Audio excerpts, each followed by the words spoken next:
Halo, assalamualaikum warahmatullahi wabarakatuh. Jumpa lagi ya sama saya, si teknisi Deso. Gimana kabar sobat semua? Masih baik saja ya?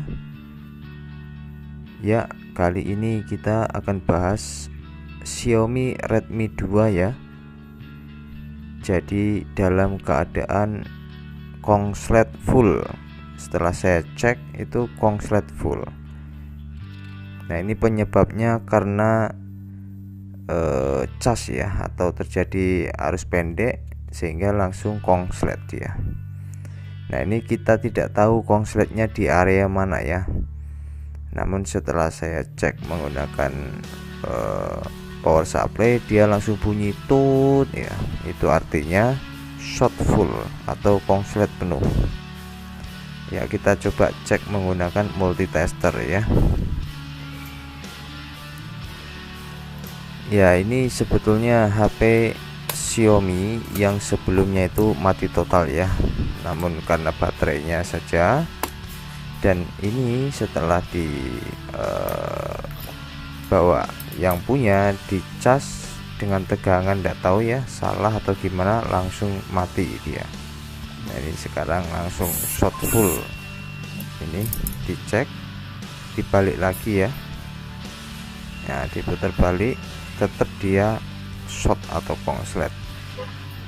Nah, ini yang dinamakan konslet penuh ya, atau short full atau full short lah boleh dibilang. Ya, kita copot saja komponen-komponennya. Jadi ini HP yang sebelumnya mati total, hanya baterainya yang mati suri ya. Dan setelah dibawa yang punya baru sehari dicas begitu, terus langsung short ya, langsung mati gitu, bilangnya panas. Nah, kita sudah tahu waktu di tutorial sebelumnya itu tanpa ada pembongkaran ya, hanya di repair baterainya saja atau diperbaiki baterainya saja. Namun ternyata setelah dibawa ke rumah konslet pada saat pengecasan ya. Oke, ini kita mau cek dulu konslet penuhnya. Nah, itu langsung dia bunyi ya. Kita raba-raba ya untuk ngecek gimana area yang panas, dimana komponen yang short. Itu kita sambil colokkan kabel power supply sama dipegang-pegang ya. Nah, kira-kira ada yang hangat ya, itulah. Nah, yang sebelah sini kerasa hangat ya.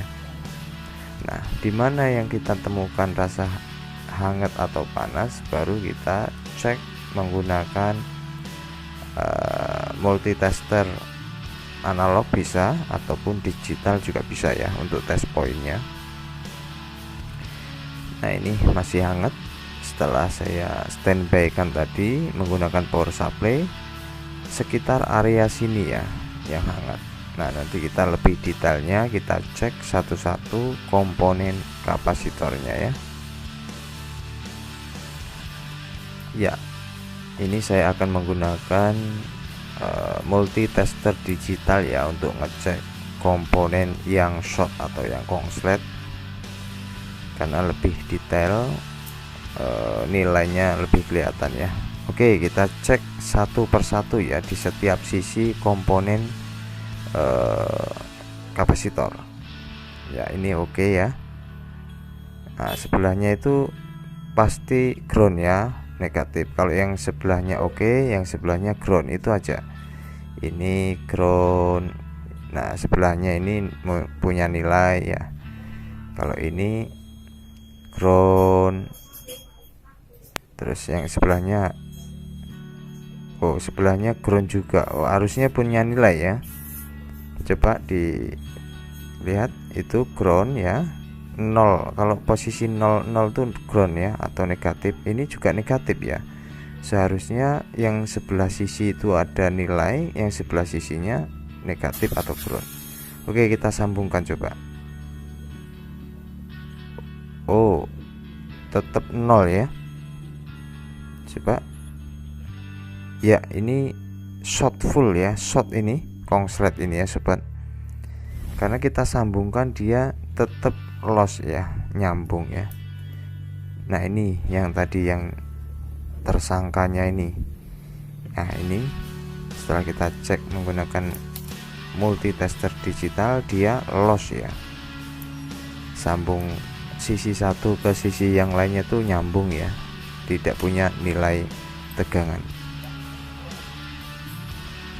Ya kita lebih detail lagi ya, ini saya mau zoom, positif di ground kan ya kalau untuk ngukur. Nah ini kita ukur, ini ground ya, sebelahnya positif punya nilai,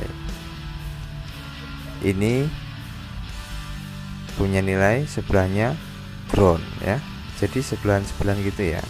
Ini ini resistor punya nilai, ini juga punya nilai. Kalau resistor itu tanpa ada kutub negatif ya, tanpa ada negatif, jadi dia nah ini kapasitor yang bermasalah tadi. Nah ini 0 ya sobat, ini ya ini 0 juga, jadi nilainya 0 semua ya, itu artinya konslet ini nyambung menjadi satu ya, sambung menyambung menjadi satu, itulah kapasitor. Aduh ya, jadi begitu ya sobat semua ya. Jadi intinya untuk pengecekan kapasitor yang short, kita harus tes poin satu-satu ya, dengan cara sambungkan kabel positif, tempelkan ke ground. Ground itu bisa kalengnya atau bisa yang kuning-kuningannya itu kan ground ya, sedangkan yang kabel negatifnya buat nyuntik atau buat ngukur tegangan di tiap sisi-sisi kapasitor ya.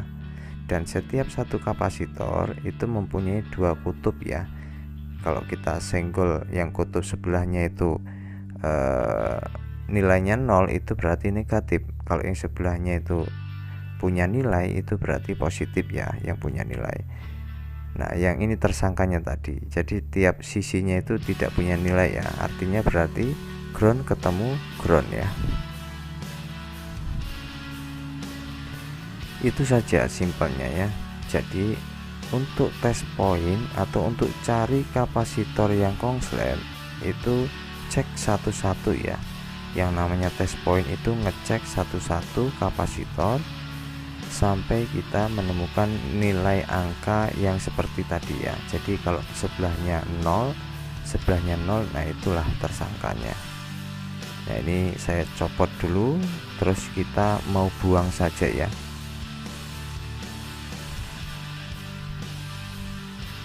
Jadi kalau menggunakan multitester digital kita lebih detail ya, lebih tahu nilainya. Kalau menggunakan multitester yang analog itu agak yang analog agak susah ya. Oke, ini sudah saya cabut. Setelah dicabut pinnya itu ya dirapikan saja ya. Nah seperti ini. Dan perlu sobat ketahui, ini tidak masalah ya, kapasitor itu tidak masalah atau tidak mempengaruhi kinerja HP ya. Jadi walaupun ini kita cabut, kita buang, nggak perlu kita repot nyari penggantinya ya, kapasitor supaya diganti begitu ya, tidak usah. Jadi biarkan saja kosong begitu, tidak masalah. Nah ini sudah dicabut tersangkanya. Nah sekarang ya kita tinggal cek lagi ya menggunakan multitester dulu lah yang analog, apakah dia masih konslet penuh atau sudah hilang ya. Kalau memang masih konslet penuh berarti masih ada yang konslet ya di kapasitor, kita harus tes poin lagi. Oke, ini normalnya ya, positifnya, negatif dibalik lagi. Enggak ya. Itu sobat semua lihat, enggak ada pergerakan ya. Ya, ini enggak ada pergerakan. Ini posisi saya balik ya, enggak ada pergerakan. aslinya kan positifnya di tengah, negatifnya di pinggir. Setelah saya balik tidak ada pergerakan, itu berarti short yang mengakibatkan tidak nyala HP itu sudah kita buang, sehingga tidak terjadi konslet penuh lagi ya. Nah, ini lebih enak lagi, kita colokkan saja ya ke power supply, tidak ada langsung gerak ya jarumnya. Kalau tadi kan langsung gerak begitu disambungkan ya. Oke lah, berarti kita tinggal proses pemasangan lagi ke badannya ya. Jadi sekali lagi, untuk mengukur tegangan mana yang short atau komponen mana yang konslet, itu bisa dengan metode yang saya berikan tadi ya, dengan diraba-raba dulu mana yang panas. Nah, setelah kita dapat area yang panas ataupun anget, nah baru kita tes point kapasitor satu demi satu ya, satu-satu kita cek menggunakan digital, AVO digital. Namun bila sobat semua mempunyai budget yang lebih, boleh beli penghancur short ya, atau penghancur konslet, biasa disebut MPR, bisa beli online. Bila menggunakan itu dengan tegangan yang tinggi, itu bisa membakar ya, bisa membakar komponen yang short. Jadi kalau itu disambungkan begitu, nanti bisa langsung terbakar ya. Dia langsung mencari kapasitor yang short dengan ciri-ciri menyala ya. Nah, itu karena saya punya MPR itu sudah berapa bulan yang lalu rusak ya, jadi saya tidak bisa gunakan, saya terpaksa menggunakan yang manual dulu ya. Nah, ini coba kita nyalakan, apakah nyala? Oke, sip ya, karena biang keroknya itu sudah kita buang ya. Jadi tersangkanya sudah kita tangkap dan kita buang jauh-jauh ya. Oke, sip ya, sudah menyala kembali. Nah, semoga penjelasan ini bisa dipahami ya, untuk bagaimana caranya menangani HP yang konslet penuh ya. Jadi begitu dicek power supply langsung bunyi tit gitu ya. Oke, kita coba cas dulu apakah juga mau. Oke ya, sip ya. Oke, terima kasih sudah menyimak. Assalamualaikum warahmatullahi wabarakatuh.